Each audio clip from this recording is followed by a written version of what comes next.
नमस्कार। आज सुनेंगे कहानी कामचोर बीवी।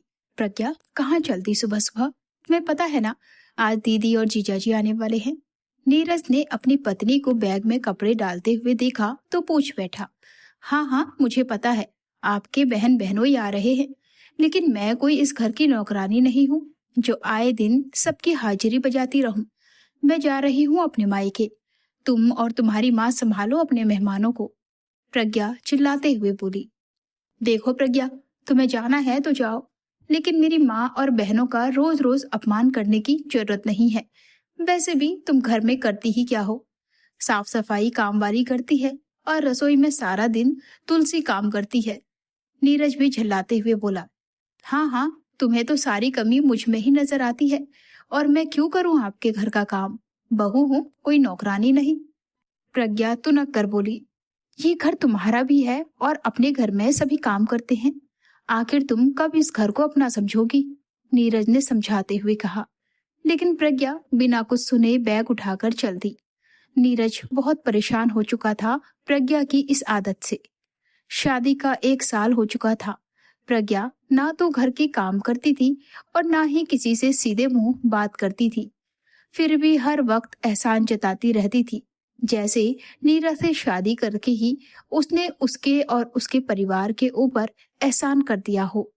नीरज प्रज्ञा से बहुत प्यार करता था, लेकिन उसका ये रवैया उससे बर्दाश्त नहीं होता था। घर में प्रज्ञा कोई भी काम नहीं करती थी। सारा दिन फोन पर बातें करती रहती थी या घूमने फिरने में वक्त बिताती रहती।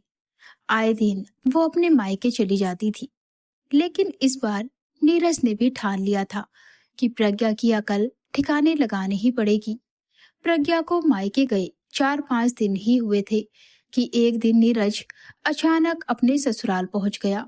सबने सोचा कि दामाद बाबू प्रज्ञा को लेने आए हैं, लेकिन नीरज ने आराम से दोनों वक्त का खाना खाया और आराम करने लगा। प्रज्ञा भी इंतजार कर रही थी कि नीरज उससे वापस चलने को कहेगा, लेकिन नीरज बिना कुछ बोले सोने चला गया। प्रज्ञा के मम्मी पापा भी दामाद को इस तरह देखकर हैरान थे, क्योंकि नीरज कभी ज्यादा देर रुकता नहीं था। सुबह भी नीरज आराम से देर से उठा और छत पर टहलने लगा। चाय नाश्ता करके फिर आराम से टीवी देखने लगा। दूसरे दिन भी जब नीरज ने वापस जाने की बात नहीं कही तो प्रज्ञा की माँ सुलभा से रहा नहीं गया और वो बोल पड़ी, दामाद बाबू, आपको काम पर नहीं जाना क्या? पहले तो हमेशा आप जल्दी में रहते थे। इस बार मम्मी जी मेरी नौकरी छूट गई है। माँ भी 2 महीने के लिए मामा जी के यहाँ गई हैं। अब मेरी पत्नी भी यही है, तो मैंने सोचा मैं भी यहीं आ जाता हूँ। मम्मी जी, आपको मेरे यहाँ रहने से कोई परेशानी तो नहीं? नीरज बड़ी सहजता से बोला। नीरज की नौकरी छूटने की बात सुनकर प्रज्ञा और उसकी माँ दोनों सकते में आ गईं। प्रज्ञा तो रोने लगी कि पहले ही नीरज मेरे खर्चे पर कंजूसी करता था, अब तो वो मुझे बिल्कुल भी पैसे नहीं देगा। ऐसे बेरोजगार आदमी के साथ मेरा गुजारा कैसे होगा? अगले दिन प्रज्ञा के पिता धर्मेश जी ने नीरज को समझाते हुए कहा, दामाद बाबू, आपकी नौकरी छूट गई है तो इस तरह हाथ पर हाथ धरकर बैठने से काम थोड़े ही चलेगा। आपको दूसरी नौकरी ढूंढनी चाहिए। आखिर परिवार चलाने के लिए काम तो करना ही पड़ेगा। पापा जी, लगता है आपको मेरा यहाँ रहना अच्छा नहीं लगता। अरे आखिर ये मेरा ससुराल है, यहाँ रहकर मुझे काम करने की क्या जरूरत है? वैसे भी मैं बहुत थक गया हूँ काम करते करते। कुछ महीने आराम करना चाहता हूँ, जैसे आपकी बेटी अपने ससुराल में आराम से रहती है। नीरज की बात सुनकर प्रज्ञा के पिता बिफरते हुए बोले, दामाद बाबू, हमें पता नहीं था आप इतने कामचोर और निठल्ले हैं, नहीं तो हम अपनी बेटी का हाथ आपके हाथ में कभी नहीं देते। ऐसा निठल्ला दामाद हमें नहीं चाहिए जो हमारी बेटी की जरूरतें भी पूरी ना कर सके। क्यों ससुर जी, अगर दामाद कुछ महीने काम धंधा छोड़कर आराम से अपने ससुराल में नहीं रह सकता, तो आपकी बेटी बिना कुछ किए हक जमा कर अपने ससुराल में कैसे रह सकती है? आपको निठल्ला दामाद नहीं चलेगा तो मेरे परिवार में निठल्ली बहू कैसे चलेगी? नीरज ने शांत पर दृढ़ स्वर में कहा। नीरज की बात सुनकर सारे घर वाले एक दूसरे का मुंह ताकने लगे। प्रज्ञा भी शर्मिंदगी से नजरें झुकाए खड़ी रही।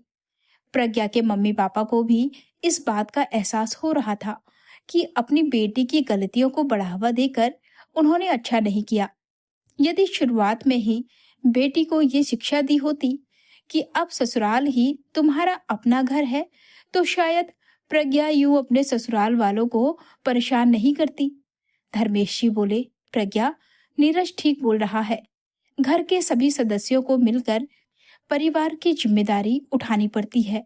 तुम अगर बैठे बैठे सिर्फ हक जमाती रहोगी तो कभी किसी के दिल में जगह नहीं बना पाओगी। घर तो औरतें ही संभालती हैं। यदि तुम्हारी तरह नीरज भी अपनी जिम्मेदारी से मुंह मोड़ लेगा तो तुम क्या करोगी? बैठकर तो एक बेटी भी नहीं खाती, फिर तुम तो उस घर की बहू हो। अभी नीरज के साथ वापस अपने ससुराल जाओ और अपना फर्ज निभाओ। आखिर उन्होंने नीरज और उसके परिवार से अपनी भूल के लिए माफी मांगी और प्रज्ञा को प्रेम और सीख देकर उसके ससुराल के लिए सहर्ष विदा किया। प्रज्ञा की समझ में भी ये बात गहराई से आ गई थी कि गृहस्थी की गाड़ी को सुचारू रूप से चलाने के लिए पति पत्नी दोनों को अपनी अपनी जिम्मेदारियां उठानी ही पड़ती हैं। तभी जीवन में सच्चा सम्मान और खुशहाली मिलती है। ससुराल लौटकर उसने पूरे दिल से अपने परिवार को अपनाया और एक समझदार बहू और पत्नी के रूप में नए जीवन की शुरुआत की।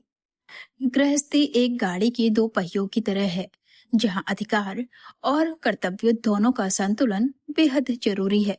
बिना जिम्मेदारी उठाए केवल हक जताने से रिश्ते खोखले हो जाते हैं, जबकि आपसी सहयोग और सम्मान से ही घर स्वर्ग बनता है। दोस्तों, क्या आपको भी लगता है कि नीरज का प्रज्ञा को उसकी गलती का एहसास कराने का ये तरीका सही था? अपनी राय कमेंट सेक्शन में जरूर शेयर करें। अगर हमारी ये कहानी और इसका संदेश आपको पसंद आया हो तो वीडियो को लाइक करें, अपनों के साथ शेयर करें और हमारे चैनल को सब्सक्राइब करना बिल्कुल भी ना भूलें। तो दोस्तों, मिलते हैं अगली एक और नई और सीख देने वाली कहानी के साथ। तब तक के लिए अपना और अपनों का ख्याल रखें और हमें अनुमति दें। जल्द मिलेंगे आपसे फिर से एक और नई कहानी में। धन्यवाद।